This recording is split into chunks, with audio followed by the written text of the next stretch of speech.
Welcome to special analysis. నేను రమ మండవ. ఈ రోజు అనాలిసిస్ లో భాగంగా మనం తీసుకోబోతున్న టాపిక్ ఏంటంటే కేంద్ర మంత్రిగా బాలశౌరి అని చెప్పి మనం ఒక టైటిల్ ఖాయం చేస్తున్నాం. సో ఈ రోజు జనసేన నుంచి బాలశౌరి ఎంపీగా ఉన్నారు. అది కూడా మొన్నటి ఎన్నికల్లో ఆయన ఎన్నికల కంటే ముందు జనసేనలో చేరారు. ఎన్నికల్లో గెలిచిన తర్వాత బాలశౌరి ఈ రోజు బందర్ నుంచి ఎంపీగా ఉన్నారు. అలాంటి పరిస్థితుల్లో బాలశౌరిని నిజంగానే కేంద్రం నుంచి ఆయన్ని కేంద్ర మంత్రి పదవి వరించబోతుందా అన్న చర్చ జరుగుతోంది. అందుకు అనేక కారణాలు ఉన్నాయి, అనేక కీలక పరిణామాలు కూడా ఉన్నాయి. ఆ స్థాయిలో బీజేపీ జనసేన మీద ఫోకస్ పెడుతుంది అనేది ఇంకొక చర్చ అయితే మనకున్న సమాచారం. అయితే బాలశౌరి పేరునే పవన్ కళ్యాణ్ ప్రమోట్ చేయడం వెనుక కూడా ఇంకొక కారణం ఉందనుకోవచ్చు. సో అలాంటి సిచ్యువేషన్లో ఈరోజు బాలశౌరి నిజంగానే కేంద్ర మంత్రి కాబోతున్నారా? బీజేపీ నిజంగానే ఆయన మీద ఫోకస్ పెట్టబోతుందా? బాలశౌరిని కేంద్ర మంత్రిని చేసేందుకు పవన్ కళ్యాణ్ తీసుకోబోతున్న ఇనిషియేషన్ ఏంటి అన్నది మాత్రం ఈ రోజున బాలశౌరి పేరు తెర మీదకి రావడానికి ఇవన్నీ కూడా కీలక అంశాలు కాబోతున్నాయని చెప్పుకోవచ్చు మనం.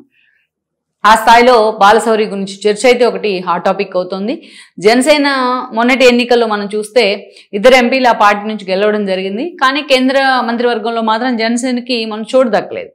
పవన్ కళ్యాణ్ 2019 ఎన్నికల్లో తాను ఓడిపోయారు, 2 చోట్ల పోటీ చేసి. అండ్ దెన్ తన పార్టీ కూడా ఓడిపోయింది, 1 సీటు మాత్రమే ఆ పార్టీకి వచ్చింది. అప్పటి నుంచి కూడా జగన్మోహన్ రెడ్డి అనుకో చంద్రబాబు నాయుడు కంటే 2 ఆకులు ఎక్కువగానే పవన్ కళ్యాణ్ టార్గెట్ చేసే ప్రయత్నం చేశారు. ఆయన సినిమాలను టార్గెట్ చేశారు, ఆయన పెళ్లిలను టార్గెట్ చేశారు, ఆయన పిల్లలను టార్గెట్ చేస్తూ వచ్చారు. ఈ క్రమంలోనే బీజేపీతోనే ఆయన పొత్తులు కూడా కుదుర్చుకున్నారు. అప్పటి నుంచి కూడా ప్రభుత్వ ఓట్ బ్యాంక్ చీలనివ్వను, టీడీపీతో పొత్తులకు వెళ్తాను అంటూ కూడా ఆయన వెల్కమ్ చేయడం జరిగింది. ఎట్లాగైనా సరే జగన్మోహన్ రెడ్డిని అధికారానికి దూరం చేయడమే లక్ష్యంగా ఆయన 4 ఏళ్లు పనిచేస్తూ వచ్చారు. ఈ క్రమంలోనే అటు చంద్రబాబు నాయుడు కూడా వచ్చి ఆయనతో జత కలిశారు. ఎన్నికల నాటికి బీజేపీతో కూడా ఆ 2 పార్టీలు టైఅప్ చేయడంలో పవన్ కళ్యాణ్ కీలక పాత్ర పోషించారు. దాని ఫలితమే కూటమి. ఆ క్రమంలోనే పవన్ కళ్యాణ్ బీజేపీని తానే ఇనిషియేట్ చేశారు కాబట్టి పొత్తుల దిశగా మొన్నటి ఎన్నికల సమయంలో కొన్ని సీట్లు పవన్ కళ్యాణ్ త్యాగం చేయాల్సి వచ్చింది. అన్ని రకాలుగా తనకు సంబంధించి విమర్శలు వచ్చినప్పటికీ పవన్ కళ్యాణ్ మాత్రం తనకు ఒక 100% స్ట్రైక్ రేటే ఇంపార్టెంట్ అంటూ కూడా తనకి సీట్లు గెలుచుకోవడమే ముఖ్యం అంటూ 21 సీట్లుగా పరిమితమయ్యారు. జనం కూడా ఆయనకి నిజంగానే 100% స్ట్రైక్ రేట్ ఇచ్చారు. 21 out of 21 సీట్లు జనసేన సాధించింది. అదేవిధంగా 2 ఎంపీ సీట్స్ మాత్రమే జనసేనకు వచ్చాయి. ఆ 2 ఎంపీలు కూడా జనసేన గెలుచుకుంది. దెన్ ఇక్కడ మనం చూసినట్లయితే బాలశౌరి ఈ రోజున ఆ స్థాయిలో ఆయన పేరు వినిపించడానికి కూడా ఒక కారణం ఉంది. ఎందుకంటే ఆయనకు ఒక సుదీర్ఘ రాజకీయ చరిత్ర ఉంది రాష్ట్ర రాజకీయాల్లో. వైఎస్కి ఒకప్పుడు కాంగ్రెస్లో మంచి ఫాలోయర్గా బాలశౌరికి పేరుంది. అంతేకాదు అత్యంత సన్నిహితుడిగా వైఎస్కు బాలశౌరికి ఆ స్థాయిలో ఆయనకు ఒక రెప్యుటేషన్ అయితే ఉంది. కానీ అక్కడి నుంచి మనం చూసినట్లయితే ఆయన 2004లో తెనాల నుంచి ముందుగా కాంగ్రెస్ నుంచి ఎంపీ కావడం జరిగింది. తర్వాత 2009 వచ్చేటప్పటికే నర్సరావుపేట నుంచి పోటీ చేసి ఆ రోజు ఆయన ఎంపీగా ఓడిపోవడం జరిగింది. అండ్ దెన్ 2009 తర్వాత 2013లో ఆయన వైఎస్ఆర్సీపీ జెండా కప్పుకునే ప్రయత్నం చేశారు. జగన్మోహన్ రెడ్డి పార్టీ పెట్టిన క్రమంలో జనరల్ ఎలక్షన్స్ ముందు ఆయన ఆ పార్టీలో చేరడం జరిగింది. ఆ పార్టీలో చేరిన తర్వాత నర్సరావుపేట టికెట్ ఇచ్చారు జగన్మోహన్ రెడ్డి 14లో ఎంపీ టికెట్. బట్ అక్కడి నుంచి కూడా ఆయన పోటీ చేసి ఆ రోజున ఓడిపోవడం జరిగింది. దెన్ ఆ పరిణామాల తర్వాత ఆయన వైఎస్ఆర్సీపీని అంటిపెట్టుకుని ఉన్నారు. ఆయన 2019 వచ్చేటప్పటికే ఆయన ముందుగా బందరు ఎమ్మెల్యే సీట్ కోసం ఎక్స్పెక్ట్ చేశారు. కానీ పేరుని నాని ఆ ఫ్యామిలీ ఆల్రెడీ అక్కడ పాతుకుపోయిన పరిస్థితుల్లో జగన్మోహన్ రెడ్డి ఆయనకి ఎంపీ టికెట్ ఇచ్చేందుకే మొగ్గు చూపారు. ఈ క్రమంలోనే ఆయన్ని బందరు ఎంపీగా పంపించడం జరిగింది. దెన్ మొన్న 2019 ఎన్నికల్లో బాలశౌరి తన ఇండిపెండెంట్గా ఉన్న తన చరిష్మానే కాదు రాష్ట్ర వ్యాప్తంగా ఉన్న జగన్మోహన్ రెడ్డి వేవ్లో ఆ రోజు బందర్ నుంచి ఎంపీగా గెలవడం జరిగింది. బందర్ ఎంపీగా గెలిచిన తర్వాత అనేక కీలక పరిణామాలు చోటు చేసుకుంటూ వచ్చాయి. ఎందుకంటే పర్టికులర్లీ స్థానికంగా ఉన్న ఎస్పెషల్లీ బందరు ఎమ్మెల్యేగా ఉన్న పేర్ని నానితో కొన్ని విభేదాలు, ఆయన మంత్రిగా ఉన్న సమయంలో వాళ్ళిద్దరి మధ్య ఆధిపత్య పోరు. తర్వాత ఎన్నికలు తీరా 2024 ఎన్నికల కంటే ముందుగానే బాలశౌరి లాంటి వాళ్ళు బందర్ టికెట్ని ఎక్స్పెక్ట్ చేశారు. చాలాసార్లు ఆయన బందర్లో అనేక కార్యక్రమాల్లో పాల్గొంటూ నెక్స్ట్ ఎలక్షన్స్లో బందర్ నుంచి నేనే ఎమ్మెల్యేగా పోటీ చేస్తానంటూ సవాల్ చేసిన సందర్భం ఉంది. అట్ ద సేమ్ టైం తన కొడుకు తాను రాజకీయాల నుంచి పక్కకు తప్పుకుని తన కొడుకు పేరుని గిట్టుని అనౌన్స్ చేశారు అప్పటికే పేరుని నాని. ఈ క్రమంలో ఒక దశలో అక్కడ వాతావరణం అయితే మాత్రం పేరుని నాని వర్సెస్ ఏదైతే బందరు ఎంపీ బాలశౌరి అన్నట్టుగా ఒక వాతావరణం ఉండింది.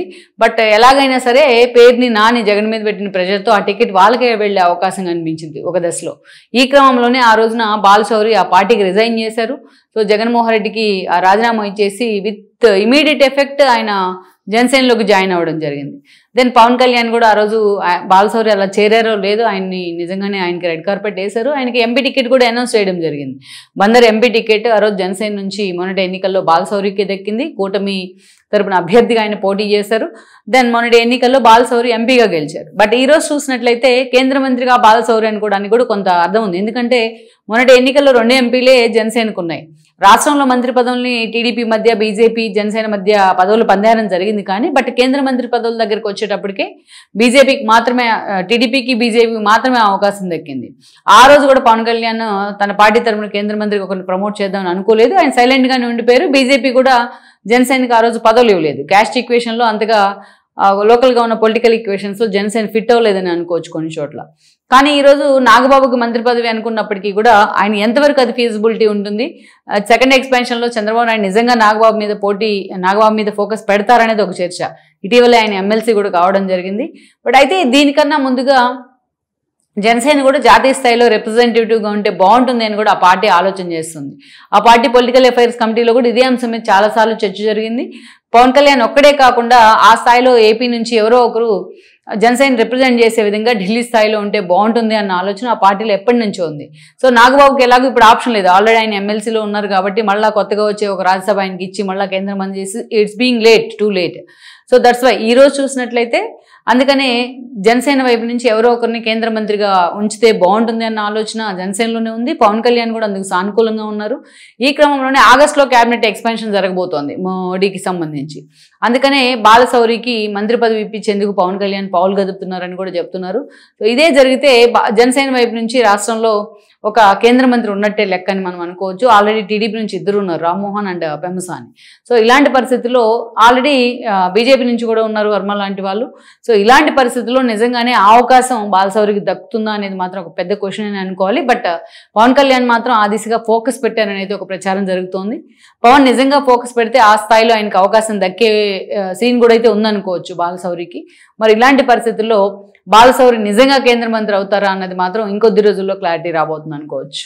ఈ వీడియో మీకు నచ్చినట్లయితే please share, like and subscribe